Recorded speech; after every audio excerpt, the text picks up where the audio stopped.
Capitalinos que viven en el extranjero, les tengo magníficas noticias. La Ciudad de México, ustedes, alcanzaron el primer lugar en inscritos en la lista nominal de residentes en el extranjero. Tenemos 28,500 residentes inscritos para votar en esta elección del 1 de julio.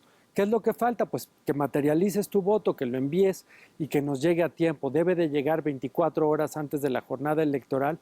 Entonces, si ya recibiste tu paquete electoral, puedes tomarte unos días, votar en tu casa, votar en secrecía, votar con libertad, pero mándanos cuanto antes tu voto.